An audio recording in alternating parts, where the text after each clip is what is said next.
Мерките на Народната банка ќе им помогнат на младите парови да дојдат до својот прв дом.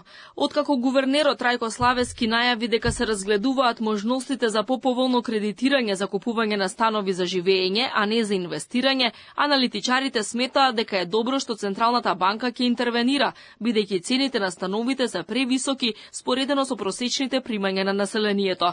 Дополнително, ако поголем број парови имаат сопствен дом, тоа би можело да ја забави и емиграцијата на младите работоспособни кадри. Моето мислење е дека тоа е прилично високо во овој период на пост-ковид и овие кризи глобални и регионални, каде што ефектира со висината на станот. Но тоа од другата страна да не забравиме и мислењето на граѓаните, бидејќи кога имате на еден начин состојба каде глобално во светот вредноста на парите е под цената или на еден начин инфлаторни притисоци, секој еден граѓанин размислува со заштеди традиционално да ги затвори парите во нешто што го викаме ние недвижни. Поволната монетарна политика треба да биде проследена и со соодветна фискална политика.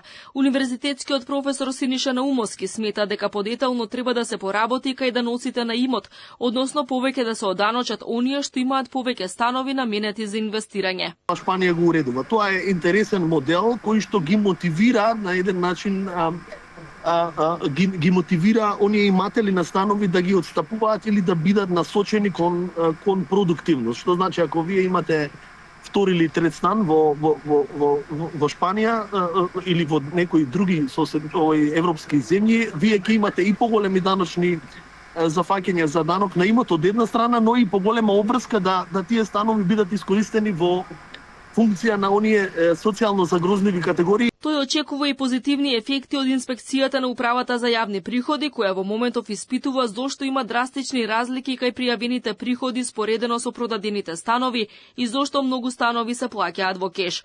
Наумовски вели дека треба да се зголемат проверките за потекло на парите со кои се купуваат станови во готовина, бидејќи главно се работи за пари стекнати на нелегален начин.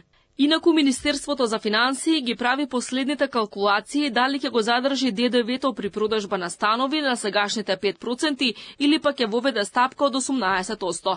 Во моментов се користи повластената стапка воведена како антикризна мерка, но таа веќе 15 години не се менува за да се држат цените на становите на прифатливо ниво. Сепак и покрај ова, становите, особено оние во Скопје, достигнаа рекордни цени поради поскапувањето на материјалите, работната сила, но и разни шпекулативни потфати на пазарот на недвижности. Според официјалната статистика, во Македонија има дури 300.000 празни станови.